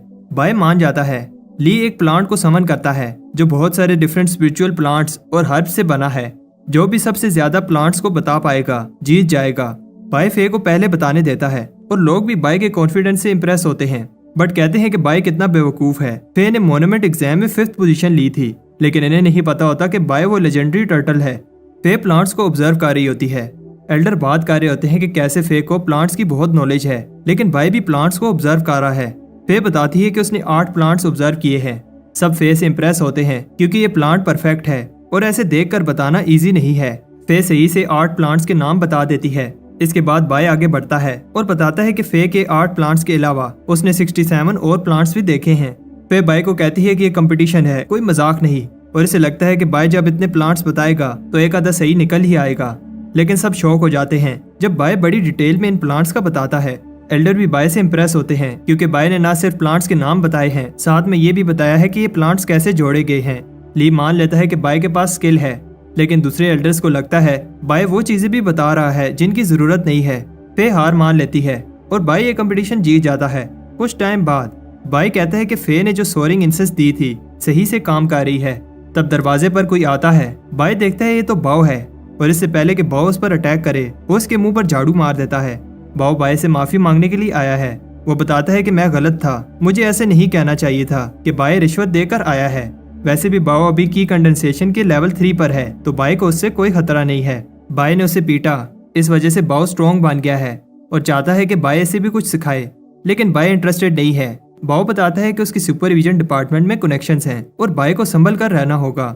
सबकी बाय पर नजर है और एक और दोस्त होना बुरा नहीं है। उस रात दोनों दोस्त अपनी फ्रेंडशिप के नाम पर पीते हैं और बाय उसे अपनी सारी स्टोरी सुनाता है। बाव को लगता है कि बाय जल्द ही फाउंडेशन एस्टेब्लिशमेंट रेल में पहुंच जाएगा। बाय को ऐसा नहीं लगता। बाव बताता है कि बाद में मॉर्टल वेन एस्टेब्लिशमेंट लेवल में जाना इजी है, बस बाय को बहुत सारी फाउंडेशन एस्टेब्लिशमेंट पिल खानी होगी। बाय को यह बात पता नहीं थी और बाव बताता है कि फिर बाय की लाइफ 100 साल से बढ़ जाएगी। बाय जल्दी से अपनी लाइफ को इंक्रीज करना चाहता है। बाव बताता है कि पिल मिलना तो बहुत टफ है, इसलिए उन्हें खुद ही पिल्स रिफाइन करनी होगी, लेकिन पिल्स रिफाइन करने के लिए उन्हें अपोथेकेरी जर्नीमैन बनना होगा। कंपटीशन जीतने के बाद बाय फेमस हो गया है और अब वो अपोथेकेरी जर्नीमैन बनना चाहता है। बाय सबसे लास्ट में टेस्ट देने आया, लेकिन 10 में से 10 फर्नेस में पिल रिफाइन कर ली। ऐसा पहली बार कोई कर पाया है और उसकी लास्ट पिल एक मिड लेवल पिल थी। कुछ टाइम बाद हम देखते हैं कि बाय के फेमस होने के बाद बहुत सारे लोग उसकी हेल्प मांगने के लिए उसके घर के बाहर जमा होते हैं। चैन को यह देखकर गुस्सा आता है। तब फैंग कहता है कि तुम घबराओ नहीं, मेरे पास एक प्लान है। बाय सबकी हेल्प करता है। मैं ये देखकर खुश होती है। मैं चाहती है कि अगर बाय कहीं दूर गया तो उसे लेटर भेजे। अचानक बाव वहां आता है और घबराया हुआ होता है। बाव बाय से कहता है कि वो भाग जाए, तभी वो बच सकता है, लेकिन वहां कुछ लोग बाय से कहते हैं कि उसे लॉ एनफोर्समेंट हॉल चलना होगा। उधर फैंग और फे अपने तीसरे टीममेट का वेट कर रहे होते हैं। तब उन्हें पता नहीं होता कि उनका तीसरा टीममेट बाय है। लॉ एनफोर्समेंट हॉल ने बाय को इस मिशन के लिए सिलेक्ट किया है। फैंग देखता है कि बाय ऐसी रेडी होकर आया है जैसे वो किसी जंग पर जा रहे हों और बाय को बताता है कि हमारा मिशन एक आदमी का पता लगाना है जिसका नाम हो यांग है। फैंग बताता है कि उनका मिशन डेंजरस नहीं है। बाय कहता है कि वो रिस्क नहीं लेना चाहता। फे बाय से कहती है कि तुम बहुत डरते हो, कुछ नहीं होगा। बाय के दोस्त भी उसे छोड़ने आए हैं और जैंग बाय को अपना बर्तन देता है, बट ये बहुत भारी होता है। मे भी बाय को गुड बाय कहने आई है और इसने बाय के लिए पेस्ट्रीज बनाई हैं। मे उसे कुछ एलिक्सर्स देती है जो उसके काम आएंगे। हो यांग जिस आदमी को ढूंढने जा रहे हैं वो मे का भाई है। मे कहती है कि मुझे पता है मेरा भाई ठीक है और जब वो तुम्हें मिले तो मेरी तरफ से उसे एक पंच मारना। बाय मे से कहता है कि तुम घबराओ नहीं, मैं उसे साथ लेकर आऊंगा। बाय कहता है मेरा पहला मिशन है और पूछता है क्या सच में ये मिशन डेंजरस नहीं है। उसे लगता था कि वो सोर्ड पर उड़कर जाएंगे, बट वो सरप्राइज हो जाता है कि वो एक उड़ने वाली शिप पर जा रहे हैं। फे बताती है कि वैसे नए स्टूडेंट्स को मिशन पर नहीं भेजा जाता। बाय कहता है कि वो अपनी मर्जी से नहीं आया। फिर हमें पता चलता है कि लॉ एनफोर्समेंट हॉल वाले बताते हैं कि उसे आउटर सेक्टर में आए हुए 1 साल हो गया है और इसने एक भी हर्ब कलेक्टिंग का मिशन नहीं किया। ये सेक्टर के रूल्स के अगेंस्ट है और पनिशमेंट के लिए बाय को इस मिशन पर जाना होगा। बाय को याद आता है कि बाव ने उसे बताया था कि फैंग से दूर रहना, वो तुम्हें मारने का चांस मिस नहीं करेगा। फैंग बताता है कि ये शिप स्पिरिट स्टोन पर चलती है और इन्हें थोड़े ही स्टोन्स मिले हैं, इसलिए आधा रास्ता उन्हें पैदल चलना होगा। वो सब हेवन रीचिंग रिवर से गुजरते हैं जो सब सेक्टर्स को स्पिरिचुअल एनर्जी देता है। जितना आगे जाओगे स्पिरिट एनर्जी और भी ज्यादा हो जाएगी। बाय भी एनर्जी इंक्रीज को फील कर रहा है। बाय को नहीं पता था कि उनके सेक्टर के अलावा और भी सेक्टर्स हैं। सामने फॉलिंग स्टार माउंटेन्स हैं और यहाँ से आगे उन्हें पैदल चलकर जाना होगा। बाय को समझ नहीं आ रही कि वो रात को रुकने की जगह आगे क्यों बढ़े हैं, क्योंकि जंगल रात को ज्यादा डेंजरस होता है। बाय और डर जाता है जब फैंग बताता है कि डिमोनिक ब्लड स्ट्रीम सेक्टर इस माउंटेन की दूसरी तरफ है। बाय ऐसे दिखाता है जैसे उसे डर नहीं लग रहा। फे उसके साथ मजाक करती है जिससे वो डर जाता है। बाय कहता है कि मैं डरता नहीं हूँ, बस अलर्ट रहता हूँ। तब बाय को एक हिप्नोटाइजिंग फ्लावर खाने ही वाला होता है। उन्हें एक मरा हुआ रैबिट नजर आता है जो खुद नहीं मरा, लेकिन उस पर चोट के भी निशान नहीं है। इस रैबिट से एक इवल एनर्जी निकल रही होती है।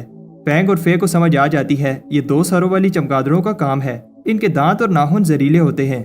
वो सब पास किसी चीज को सेंस करते हैं और फे बाय को एक पेड़ के नीचे आने से बचाती है। ये एक जायंट होता है। तब बाय भी फे को एक स्नेक से बचाता है। उन्हें लगता है कि जायंट चला गया, लेकिन वो उनके ऊपर आ जाता है। वो चुप रहते हैं जिससे जायंट वापस चला जाता है। बाय ये सुनकर शौक होता है कि इस बिहीमत की पावर फाउंडेशन एस्टेब्लिशमेंट लेवल से भी ज्यादा है। और अगर वो हमें ढूंढ लेता तो अभी हम जिंदा ना होते। बाय हैरान होता है कि उन्होंने अभी से ही इस जंगल का सबसे पावरफुल मॉन्स्टर देख लिया है। फैंग कहता है ये तो कुछ भी नहीं, इस फॉरेस्ट में इससे भी ज्यादा डेंजरस मॉन्स्टर्स हैं। बाय ऐसे दिखाता है कि वो डरता नहीं है और फैंग एक इवल स्माइल देता है क्योंकि इसने बाय के कपड़ों पर कुछ लगा दिया है। इससे वो चमगादड़ें उन पर अटैक कर देती हैं। फैंग कहता है कि वो अलग डायरेक्शन में भागें और फिर फॉरेस्ट के बाहर एक दूसरे को ढूंढ लेंगे। बाय पहले ही भाग गया है। फिर बाय को बुज़दिल कहती है और इन मॉन्स्टर्स पर एक पावरफुल अटैक करती है। फैंग ट्रांसमीटर को देखकर सोचता है कि बाय कितना भी पावरफुल हो, इन डिमोनिक बैट से नहीं बच सकता। तब फे भी उस केव में आ जाती है और फैंग कहता है कि अब वो प्रे ही कर सकते हैं कि बाय ठीक हो।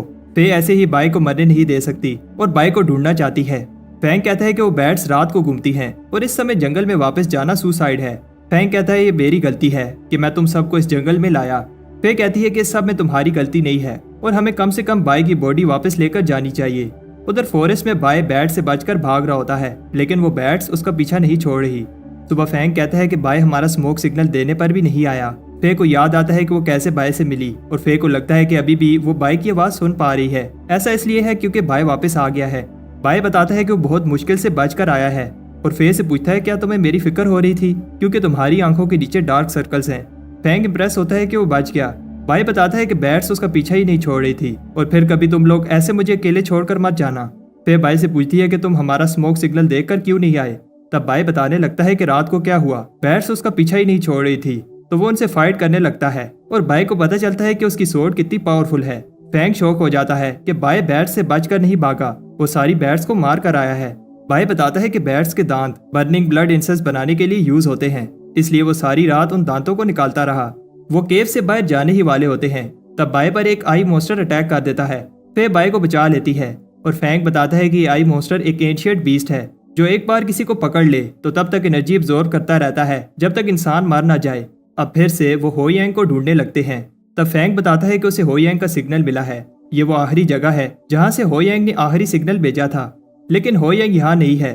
फैंग को हो यांग का पेंडेंट मिलता है। उस पेंडेंट में आखिरी मैसेज ये था कि हो यांग को माउंटेन में कुछ मिला है और वो इन्वेस्टिगेट करने जा रहा है। हो यांग ने और कुछ नहीं बताया, इसलिए उन्हें ये नहीं पता चलता कि माउंटेन्स में क्या है। फैंग को लगता है कि हो यांग उस क्लैन की बात कर रहा है जो बॉर्डर के पास है। बाय कहता है कि हमें आगे बढ़ने से पहले सेक्टर को इस सब का बताना चाहिए। फिर इतनी छोटी सी बात सेक्टर को नहीं बताना चाहती और कहती है कि हमें आगे बढ़ना चाहिए। बाय कहता है कि हमें नहीं पता कि माउंटेन्स में क्या है और हमें पहले सेक्टर को इन्फॉर्म करना चाहिए। फैंग कहता है कि मिशन कंप्लीट करने के बाद हम सेक्टर को इन्फॉर्म कर देंगे। उधर दो लोग जंगल में भाग रहे होते हैं और एक कहता है तुम्हें पता है ये मिशन कितना इंपॉर्टेंट है। तब एक पावरफुल बूढ़ा आदमी ने कहता है अगर जिंदा रहना चाहते हो तो वापस चले जाओ। बाय की टीम एक क्लैन की इंटरेस्ट के सामने पहुंच जाते हैं और ये जगह कोई कब्रिस्तान लग रही होती है। तब बाय डर जाता है जब एक आदमी गेट से बाहर आता है। बाय को लगता है कि दाल में कुछ काला है और हमें अंदर नहीं जाना चाहिए। फैंग और फे बाय की बात नहीं सुनना चाहते और बाय फिर से बहुत सारे प्रोटेक्टिव टेलिस्मैन लगाने लगता है। अंदर बाय डर रहा होता है क्योंकि यहाँ बहुत खामोशी है और दरख्त भी अजीब से हैं। वो आदमी बताता है कि मास्टर खामोशी में कल्टीवेट करना पसंद करते हैं। फैंग उस मास्टर से मिलना चाहता है तो वो आदमी कहता है कि तुम बस मेरे पीछे चलो। किसी के गाने की आवाज आ रही होती है और बाय को किसी चीज की खुशबू आती है जो उसने पहले कहीं सूंघी थी। वो गाने वाली आवाज सुनने वालों को कहती है तुम्हें मेरी बात माननी चाहिए और रोना नहीं चाहिए। बाय को कुछ ठीक नहीं लग रहा तो फे उसे कहती है कि तुम इधर ही रुको, हम आते हैं। बाय यहाँ अकेला नहीं रुकना चाहता। वो सोचता है क्यों ना वो वापस चला जाए और सेक्टर की पनिशमेंट खा ले। तब बाय को किसी की चिल्लाने की आवाज आती है और फिर एक रेड शैडो इस पर अटैक कर देती है। बाय फे से कहता है कि किसी ने मुझे धक्का दिया है, बट वो उसकी बात पर बिलीव नहीं करती। फैंग देखता है कि जिस आदमी के पीछे वो चल रहे थे गायब हो गया है। उन्हें समझ आ जाती है कि बाय सही कह रहा था। फे बाय से कहती है कि इन रिबन से दूर रहो। तब जो आदमी इन पर अटैक कर रहा होता है सामने आता है। फैंग उसे बताता है कि वो किसी को ढूंढ रहे हैं, लेकिन उस आदमी को फर्क नहीं पड़ता और बताता है यहाँ सिर्फ आने का रास्ता है, वापस जाने का नहीं, और वो उन्हें भी हुयांग के पास भेज देगा। फैंग को ये सुनकर गुस्सा आता है क्योंकि इस आदमी ने स्पिरिट सेक्टर को धोखा दिया है। फैंग उस पर अटैक करता है। वो आदमी बताता है तुम मेरे से नहीं जीत सकते, ये आदमी बहुत डेंजरस है, इसलिए उन्हें सेक्टर को इन्फॉर्म करना होगा। लेकिन ट्रांसमीटर काम नहीं कर रहा। एक आदमी उन्हें ऊपर से देख रहा होता है। वो सब गेट की तरफ भागते हैं, लेकिन उससे पहले एक अरे एक्टिवेट हो जाती है जो कि ब्लड सेक्टर की टेक्निक यूज कर रही है। इतनी बड़ी अरे को बनाने में कई साल लग गए होंगे। एक बार ये अरे कंप्लीट हो गई तो ये ऐसा ऐसा हमारी सारी स्पिरिचुअल एनर्जी को खींच लेगी और हम मर जाएंगे। बाय डर जाता है, वो यहाँ पे मरने वाला है। बाय फे को एक अटैक से बचाता है। फे बाय से पूछती है क्या तुम्हें लगी तो नहीं। बाय कहता है क्या तुम्हें मेरी फिक्र हो रही है। लेकिन फे बताती है अगर तुम मुझे बचाते हुए मर जाते तो मुझे बुरा लगता। तब वो आदमी उन्हें बताता है कि तुम सबको खुश होना चाहिए क्योंकि तुम लू शैन क्लैन के लिए अपनी लाइफ सेक्रीफाइस कर रहे हो। फैंग को बिलीव नहीं हो रहा कि बाय फिर से भाग रहा है। बाय कहता है यहाँ इस बड़े से पेड़ का खाना बनने से अच्छा है कि मैं भाग जाऊं। बाय को एक रास्ता नजर आता है, लेकिन ये उस आदमी का इल्यूजन मैजिक होता है।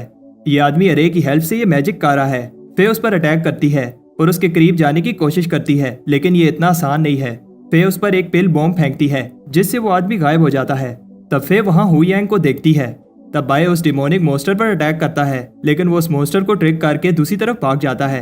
वो मोस्टर बाय को एक रिबन से पकड़ लेता है, बट बाय अपनी ताकत से मोस्टर को ऊपर फेंकता है और अपनी सोर्ड से मार देता है। मोस्टर को मारने से अरे में होल हो जाता है और यही भागने का एक चांस होता है। तब फे जख्मी हुयांग को लाती है। हुयांग को जब होश आता है तो वो उन्हें भागने को कहता है क्योंकि लू शैन क्लैन ब्लड सेक्टर के साथ मिल गया है। फे कहती है कि अब वो भाग नहीं सकते क्योंकि सोल सकिंग अरे कंप्लीट हो गई है। जमीन से उस पेड़ की जड़ें इन्हें पकड़ने के लिए निकलती हैं। बाय बताता है कि उसने अरे में एक होल किया है। फे हुयांग को लेकर अरे से बाहर भाग जाती है। बाय भी होल की तरफ जाता है। तब फैंग उसकी हेल्प मांगता है, लेकिन ये फैंग की एक ट्रिक होती है और वो रूट्स बाय को पकड़ लेती हैं। फैंग बताता है कि वो फॉरेस्ट में लकी था, बट अब उसका खेल खत्म। फैंग देखता है कि अरे अब बंद हो रही है और फे सोचती है आखिर बाय और फैंग क्यों नहीं आ रहे। बाय को जब होश आती है तो उसे पता चलता है कि फैंग ने उसे धोखा दे दिया है। ऊपर फैंग को भी रूट्स पकड़ लेती हैं। फैंग बॉम्ब पिल यूज करके निकलने की कोशिश करता है। फैंग शॉक हो जाता है जब बाय जिंदा जमीन से निकलता है। फैंग कहता है कि वो मरने वाला है और बाय को साथ लेकर जाएगा और वो बॉम्ब पिल फेंकता है। फैंग को वो रूट्स पकड़ लेती हैं। वो एक्सप्लोजन बाय को रे से बाहर फेंक देता है। बाय की अनटाइन स्किन की वजह से उसे कुछ नहीं होता। फैंग प्रॉमिस करता है जब वो बाहर निकलेगा तो बाय को नहीं छोड़ेगा, लेकिन वो आदमी कहता है कि फैंग कभी भी बाहर नहीं निकल पाएगा। बाय ऐसे दिखाता है कि वो दुखी है और फे को बताता है कि फैंग ने उसकी जान बचाई है। हम देखते हैं कि लू शैन क्लैन किसी तरह का रिचुअल कर रहे होते हैं और वो आदमी एल्डर को बताता है कि वो एक ही को पकड़ पाए और बाकी हुयांग को लेकर भाग गए। मास्टर चेन्यू कहता है कि कोई बात नहीं, हमें अपने गोल पर फोकस करना चाहिए क्योंकि कुछ ही दिन रह गए हैं। वो आदमी लीडर से कहता है कि मैं उन्हें फॉलिंग स्टार माउंटेन से बाहर नहीं जाने दूंगा। बाय देखता है कि ट्रांसमीटर अभी भी काम नहीं कर रहा और फे सोचती है क्या वो जिंदा वापस जा पाएंगे। हुयांग बताता है कि ये बहुत सीरियस बात है। लू शैन क्लैन ने स्पिरिट सेक्टर के साथ बगावत की है। जब स्पिरिट सेक्टर को इस सब का पता चलेगा तो वो लू शैन क्लैन को नहीं छोड़ेंगे। फे रोने लगती है क्योंकि वो अब वापस नहीं जा पाएंगे और फैंग भी नहीं बच पाया जबकि वो लेवल 7 की कंडेंसेशन स्टेज पर था। फे बाय से कहती है तुम्हें तो अपनी जान प्यारी है और पूछती है क्या तुम्हें डर नहीं लग रहा। बाय कहता है कि मुझे डर लग रहा है बट हमें हार नहीं माननी चाहिए। फे कहती है कि बाय सही कह रहा है और हमें हार नहीं माननी चाहिए। हुयांग की एनर्जी अब काफी रिकवर हो गई है। बाय उसे आराम से पंच मारता है जो मे ने हुयांग को मारने के लिए कहा था। हुयांग को समझ आ जाती है कि बाय की टीम शिप से आई है और इन्हें आसपास के गांव का नहीं पता जो डिस्ट्रॉय हो चुके हैं। हुयांग बताता है कि लू शैन क्लैन ने ब्लड सेक्टर के साथ मिलकर ये सब किया है। उन्होंने इनोसेंट लोगों को मारा और उनकी लाइफ एसेंस एब्जॉर्ब कर ली और किसी को भी जिंदा नहीं छोड़ा। हुयांग इन्हें उसकी जान बचाने के लिए थैंक्स कहता है। अगर वो ना आते तो उसका भी हाल यही होता और कहता है कि हमें जल्दी से यहाँ से निकलना होगा। तब एक इवल एनर्जी उन पर अटैक कर देती है और वो आदमी कहता है कि जाने की इतनी जल्दी भी क्या है और अब मरने के लिए तैयार हो जाओ। फे बाय से कहती है कि वो यहाँ से भाग जाए और सेक्टर को लू शैन क्लैन की बगावत का बताए। बाय हिम्मत करके भागता है और खुद से कह रहा होता है कि उसे जिंदा रहना होगा। बाय और तेज भागता है और उस खतरनाक पावर का सोचता है जो वो आदमी यूज कर रहा था। बाय एक पत्थर से टकरा कर नीचे गिर जाता है बट उसे अभी भी फे और हुयांग की फिक्र हो रही है। उधर हुयांग और फे की हालत बुरी होती है और लू शैन क्लैन के लोगों ने इन्हें घेर लिया है। फे अभी भी होश में है, इसलिए लीडर अपने आदमियों से कहता है इसे मार दो। इससे पहले वो आदमी अटैक करता। सब शौक हो जाते हैं क्योंकि बाय वापस आ गया है। बाय कहता है कि वो इन्हें इस तरह मरने के लिए नहीं छोड़कर जा सकता और प्रॉमिस करता है कि वो इन्हें प्रोटेक्ट करेगा। फे एक बार फिर बाय को भागने के लिए कहती है और लू शैन क्लैन के लोग भी बाय की इस बहादुरी को देखकर इंप्रेस होते हैं। लीडर उन्हें कहता है इस बच्चे को खत्म कर दो, बट ये इतना आसान नहीं है और बाय अपनी फाइटिंग एबिलिटीज दिखाता है। फे भी बाय को लड़ते हुए देखकर कहती है बाय हर समय खतरे से बचता रहता है और इस बार वो वापस क्यों आया है।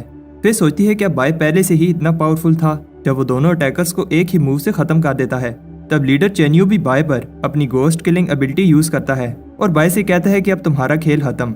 लेकिन वो हैरान होता है कि बाय को कुछ नहीं हुआ। वो फिर से अपनी एबिलिटी यूज करता है, लेकिन बाय को ये पावरफुल एबिलिटी सिर्फ स्क्रैच ही कर पाती है। फिर सोचती है क्या ये अनडाइंग एबिलिटी है। चेन्यू भी कंफ्यूज होता है कि बाय को क्यों कुछ नहीं हो रहा जबकि बाय सिर्फ की कंडेंसेशन के 5th लेवल पर है। चेन्यू को लगता है कि वो बाय से ज्यादा पावरफुल है। फे हैरान होती है कि बाय पहले उसका अटैक खा रहा है और फिर खुद अटैक कर रहा है। ऐसा इसलिए क्योंकि चेन की कल्टीवेशन और स्पीड ज्यादा है। बाय उसको एक पावरफुल पंच मारता है। चेन्यू हार गया है, लेकिन इस बात को मानने के लिए तैयार नहीं है और एक ईवल मोस्टर में बदल जाता है।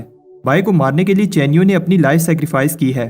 फे बाय को भागने का कहती है, लेकिन बाय हार नहीं मानता और अपने डिवाइन कॉल्ड्रन को समन करता है, जो उसे मोन्यूमेंट क्लियर करने पर प्राइज में मिला था।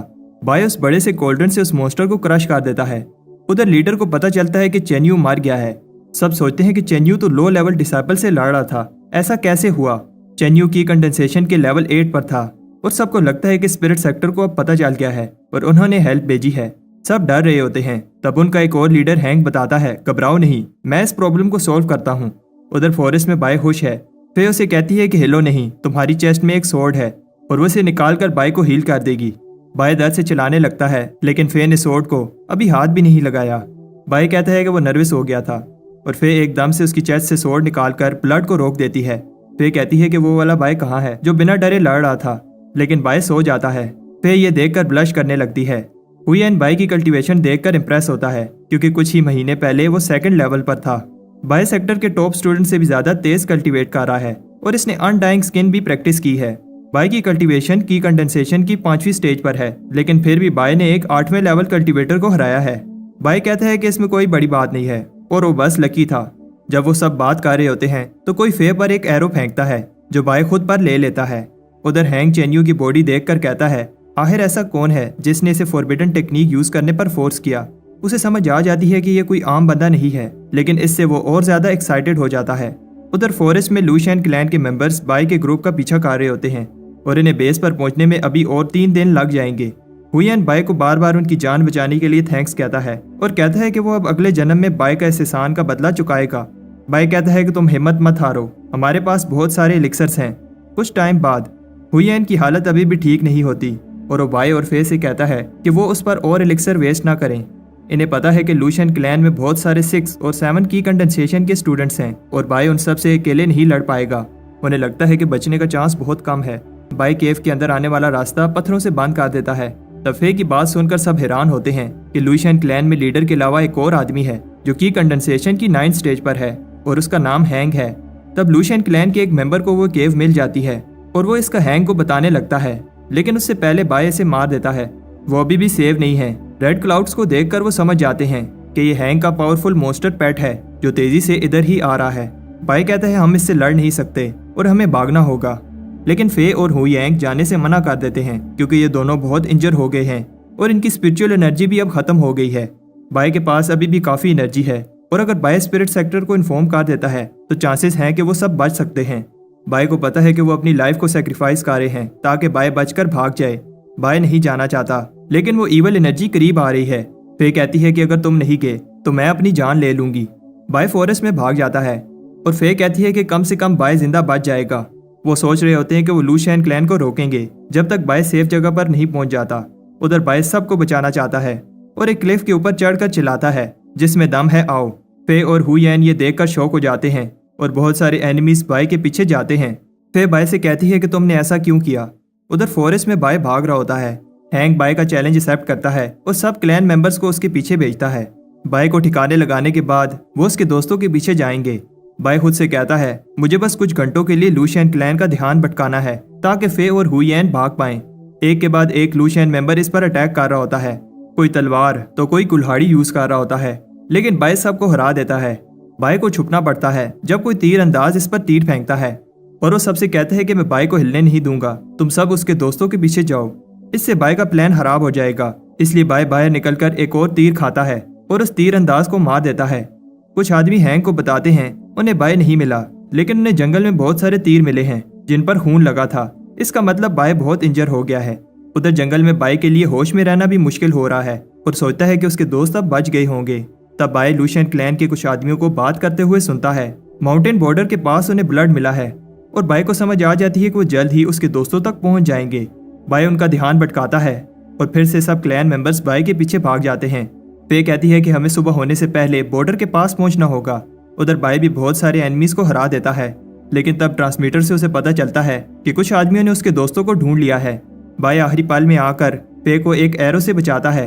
बाय उनसे कहता है कि भागो और खुद बहुत सारे लूशियन क्लैन वालों से लड़ने वाला है जो कि कंडेंसेशन के 6 लेवल पर हैं। ये एनिमी स्ट्रॉन्ग हैं, लेकिन बाय उन्हें भी हरा देता है। बाय चिल्लाता है वो अभी भी जिंदा है और अगर दम है तो इधर आओ। तब हैंक का पेट स्नेक बाय को पकड़ लेता है और हैंक बाय से कहता है तुम में दम है बच्चे। हैंक इंप्रेस होता है कि बाय की कंडेंसेशन के 5th लेवल पर है, लेकिन उसने लूशियन क्लैन के दर्जनों 6 लेवल कल्टीवेटर्स को हराया और चेन्यू जो कि लेवल 7 पर था उसे भी हराया।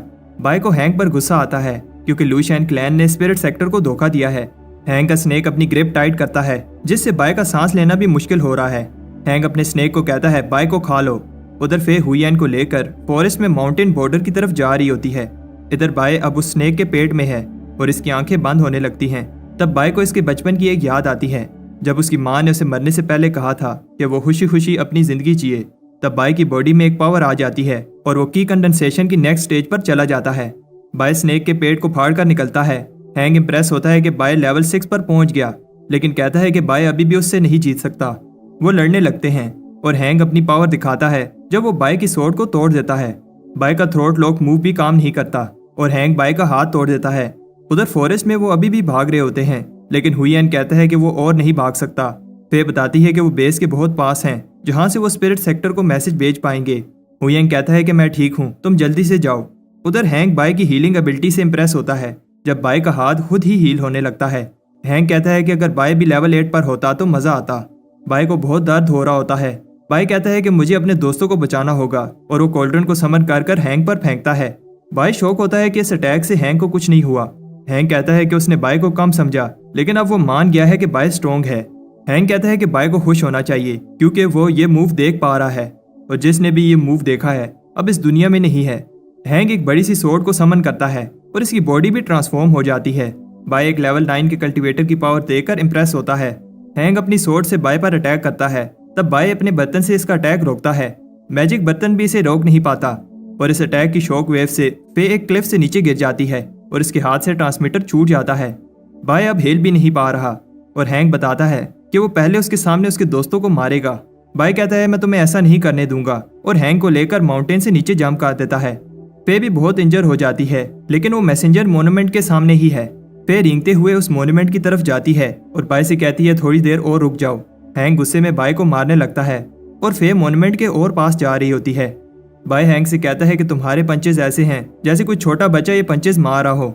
इससे हैंक को गुस्सा आता है और वो बाय को खत्म करने के लिए अपनी पावरफुल स्वॉर्ड से अटैक करता है। हैंक शॉक होता है कि बाय ने इसकी स्वॉर्ड को पकड़ लिया है और छोड़ नहीं रहा। उधर फे आखिरकार स्पिरिट सेक्टर को मैसेज भेज देती है। हैंक स्वॉर्ड बाहर निकालता है, लेकिन बाय उसे निकालने नहीं देता। बाय कहता है अगर मैं मरूंगा तो तुम्हें भी साथ लेकर जाऊंगा। तब बाय उस स्वॉर्ड को और अंदर घुसा देता है और एक ही पंच से हैंक की गर्दन में होल कर देता है। अब सुबह होने लगती है और बाय खुश है कि उसने फे के साथ किया हुआ वादा पूरा किया और बेहोश हो जाता है। उधर स्पिरिट सेक्टर को मैसेज मिल जाता है फैंग मर गया है और हुईएन बहुत ज्यादा इंजर है और बाय एक लेवल 9 कल्टीवेटर से लड़ रहा था और कोई पता नहीं है कि वो जिंदा भी है या नहीं। लॉ एनफोर्समेंट हेड ओएनजी को लूशियन क्लैन की बगावत का पता चलता है। उसे बाय का भी पता चलता है कि उसने पावरफुल हैंक को रोके रखा, लेकिन ये नहीं पता कि बाय जिंदा है या मर गया। तब एक बेल बजाई जाती है और ओएनजी सब डिसाइपल को ऑर्डर करता है कि अपने सारे काम और ट्रेनिंग छोड़कर सेक्टर के सेंटर में जमा हो। सबको बताया जाता है कि लूशियन क्लैन ब्लड सेक्टर के साथ मिल गया है और बहुत सारे मासूम लोगों की जान ली है और हमारे एक स्टूडेंट ने अकेले ही एनिमी को रोका और अपने टीममेट्स की जान बचाई, लेकिन अभी तक बाय की कोई खबर नहीं है। उन्हें बताया जाता है कि अब तुम्हारी बारी है कि उन मासूम लोगों की जान लेने वाले राक्षसों को खत्म करो। ये सुनकर सब जोश में आ जाते हैं। उधर माउंटेन्स में लूशियन क्लैन का लीडर सोचता है कि हैंग अभी तक नहीं आया। तब उनका रिचुअल खराब हो जाता है जब वो केव टूटने लगती है। बाहर लीडर बहुत सारी फ्लाइंग शिप्स को देखकर शॉक होता है और उसे समझ आ जाती है कि वो एक्सपोज हो चुके हैं। स्पिरिट सेक्टर की आर्मी लूशियन क्लैन की बेस पर अपना अटैक स्टार्ट करती है। लीडर उनके अटैक को रोकने की पूरी कोशिश करता है, लेकिन स्पिरिट सेक्टर की आर्मी बहुत पावरफुल होती है और एक ही झटके में लूशियन क्लैन खत्म हो जाता है। चीफ ली को बताया जाता है कि बाय और फे अभी तक नहीं मिले और ली सब डिसाइपल्स को उन्हें ढूंढने का कहता है। मोन्यूमेंट के पास 2 आदमियों को फे मिल जाती है, वो इसे हील कर रहे होते हैं। फे बाय को बचाने जाती है, लेकिन इसकी इंजरीज अभी सही से हील नहीं हुई। फे बाय को ढूंढना चाहती है क्योंकि बाय ने सबकी जान बचाई है और उसे बाय की फिक्र हो रही होती है। उधर जंगल में स्पिरिट सेक्टर के लोगों को बाय की बैटल के निशान मिलते हैं। उन्हें पता चलता है कि बाय ने बहुत सारे लेवल 7 की कंडेंसेशन के लोगों से फाइट की है। ली सोचता है ऐसा टॉप लेवल डिसाइपल्स भी नहीं कर पाते और आखिर बाय ने इनसे कैसे फाइट की होगी। तब उन्हें बाय का एक क्लू मिलता है और ली वहां जाता है। ली देखता है कि उन्हें खून से रंगे हुए कपड़े का एक पीस मिलता है। ली को याद आता है कि जब उसने यूनफे से कहा था ये कपड़े बाय को दे दो। वैसे तो बाय बहुत शैतान है, लेकिन ली को विश्वास है कि बाय एक दिन अच्छा कल्टीवेटर बन पाएगा। उन्हें पेड़ पर एक ब्लेड का निशान मिलता है जो कि एक लेवल 9 की कल्टीवेटर का है। ली को बताया जाता है कि बाय का बचना मुश्किल है और ली दुखी होता है कि उसने आने में देर कर दी। तब फे आती है और सोचती है अगर बाय की बॉडी नहीं मिली तो वो जिंदा होगा, लेकिन जब इन्वेस्टिगेटर इसको वो कपड़ा दिखाता है तो वो रोने लगती है। ली दूसरे डिसाइपल से कहता है कि अपनी सर्च जारी रखो। उधर स्पिरिट सेक्टर में सेक्टर लीडर युआन को बताया जाता है बहुत सर्च करने के बाद भी बाय का नहीं पता चला। युआन बताता है कि हमने एक हीरा खो दिया है जिसने सेक्टर के लिए अपनी लाइफ सेक्रीफाइस की है। अगर लूशियन क्लैन अपने इवल प्लान में कामयाब हो जाता तो स्पिरिट सेक्टर खतरे में पड़ जाता। बाय ने उन्हें रोके रखा, तभी उसके टीममेट सही समय पर स्पिरिट सेक्टर को बता पाए। स्पिरिट सेक्टर बाय की सेक्रीफाइस को कभी नहीं भूलेगा। कुछ टाइम बाद बाय का फ्यूनरल मनाया जाता है। बाय के सब दोस्त रो रहे होते हैं और जैंग बताता है हमें बाय को रिस्पेक्ट से अलविदा कहना चाहिए, लेकिन वो भी फिर रोने लगता है। वो स्पीच दे रहा होता है कि बाय कितना महान था। बाय ने बुराई के सामने घुटने नहीं टेके और उसकी वजह से अच्छाई की जीत हुई। मैं रोने लगती है और कहती है कि मेरा बाय मुझे वापस करो। बाय को लिन लुओ का डिसाइपल बनाया जाता है और इसे ओनर डिसाइपल का टाइटल दिया जाता है। ये टाइटल जब से स्पिरिट सेक्टर बना है सिर्फ 9 लोगों को मिला है और 10वां बाय है। बाय के लिए एक बेल बजाई जाती है। ली सोचता है कि ऐसा ना होता अगर मैं बाय को यहाँ ना लाता या फिर बाय पर ध्यान दिया होता। बाय के सारे साथियों को इनर सेक्टर डिसाइपल बना दिया जाता है, लेकिन फे ये टाइटल लेने से मना कर देती है। एल्डर हैरान होते हैं क्योंकि इनर सेक्टर डिसाइपल बनना सबका सपना होता है। लोग कहते हैं कि फे का दिमाग खराब हो गया है। लीडर युआन भी जानना चाहता है फे इनर डिसाइपल क्यों नहीं बनना चाहती। फे कहती है क्योंकि मेरी एक और रिक्वेस्ट है, मुझे डोंगलैंड सिटी में भेजा जाए। युआन बताता है कि वो सिटी लूशियन के बॉर्डर के पास है जो बंजर और डेंजरस जगह है जहाँ कोई नहीं जाता। फे को अभी भी लगता है कि बाय जिंदा है, इसलिए वो वहां जाकर उसका वेट करना चाहती है। युआन फे की बात मान लेता है। सबके जाने के बाद फे बाय के टूम्बस्टोन को देखकर कहती है बाय भी चाहता होगा कि मैं ना जाऊं, लेकिन बाय ने अपनी जान पर खेलकर हम सबको बचाया है, मुझे जाना होगा। उधर बाय एक सपना देख रहा होता है कि वो स्पिरिट सेक्टर का हीरो बन गया है। तब बाय की आंख खुलती है तो वो देखता है कि उसकी बॉडी हील हो गई है। बाय सोचता है क्या मैं मर गया हूँ और क्या ये हेल है। तब वहां उसे एक बूढ़ा आदमी मिलता है। बाय उसे कहता है कि वो उसे माफ कर दे, वो गलती से इस केव में आ गया। बाय खुश है कि वो सेफ है और अपने दोस्तों के पास भागता है, लेकिन एक बैरियर से टकराता है।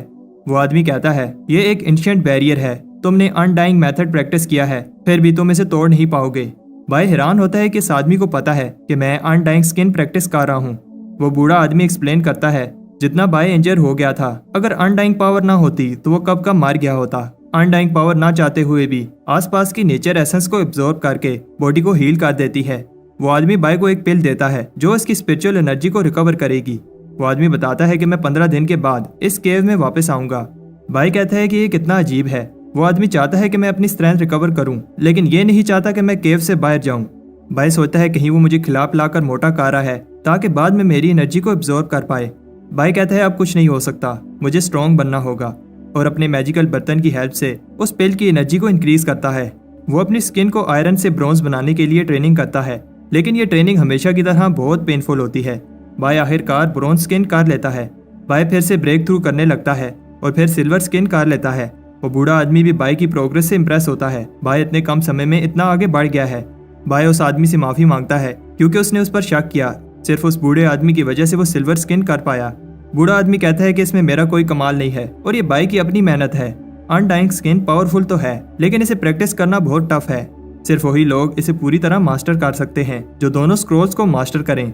वो आदमी बाय से कहता है कि वो किसी को ना बताए कि वो मेरे से मिला और जाते हुए उसे मिसिंग अनडाइंग स्क्रोल देता है, जिससे बाय इस टेक्निक को पूरी तरह से मास्टर कर पाएगा। उधर डोंगलांग सिटी में एक आदमी फे को बताता है कि फे का लीडर गुस्से में है क्योंकि फे ने 6 महीने से इस सिटी की रिपोर्ट नहीं भेजी। अगर ऐसे ही चलता रहा तो उसे पनिशमेंट मिलेगी। फे को फर्क नहीं पड़ता, वो बस बाय को ढूंढना चाहती है। सिटी में एक बैगर को दुकानदार बुरा भला कह रहा होता है क्योंकि वो पैसे दिए बिना खाना उठा रहा था। फे कहती है इसे थोड़ा खाना दे दो। फे भिखारी की आवाज सुनकर शॉक हो जाती है जब वो उसे थैंक्स कहता है क्योंकि वो कभी भी इस आवाज को नहीं भूल सकती। पास कुछ लोग उस बैगर की इंसल्ट कर रहे होते हैं। फे उस तरफ भागती है और उसका नाम लेती है। ये बैगर बाय होता है और इसे देखकर फे की आंखों में आंसू आ जाते हैं। रात को फे बाय को नए कपड़े और खाना देती है। वो बाय को बताती है कि मैं तुम्हें 6 महीने से ढूंढ रही हूँ और सेक्टर में भी सब दुखी हैं। बाय बताता है कि उसका ट्रांसमीटर गुम हो गया था और मुझे भी तुम सबकी फिक्र हो रही थी। लेकिन बाई को ये समझ नहीं आ रही कि फे इस सिटी में क्या कर रही है। तब फे उसे हिम्मत कर बताती है कि मैं तुम्हारा वेट कर रही थी। फे बाई को बताती है कि तुम्हारे अलावा मैं सिर्फ अपने पापा के क्लोज हूँ। बाई कहता है कि तुम घबराओ नहीं, जब भी तुम्हें मेरी जरूरत होगी मैं आ जाऊंगा। फे की आंखों में आंसू आ जाते हैं। बाई बताता है कि तुम्हें घबराने की जरूरत नहीं है, अब मैं आ गया हूँ। फे कहती है कि मुझे जाना होगा, लेकिन बाई उसका हाथ पकड़ लेता है और उस पर सर रखकर सो जाता है। सुबह जब बाई की आंख खुलती है तो उसे लगता है कि वो कोई सपना देख रहा था। फे चली गई है और बाई को लगता है कि वह सेक्टर वापस चली गई होगी। उधर सेक्टर में सब बाई को एक हीरो की तरह ट्रीट कर रहे होते हैं। सबको बताया जाता है कि स्पिरिट सेक्टर बाई की सेक्रीफाइस को कभी नहीं भूलेगा और इसका स्टैचू लगाया जाता है। तब एक फ्लाइंग शिप स्टैचू में आकर लगती है और स्टैचू का सर टूट जाता है और सब बाई को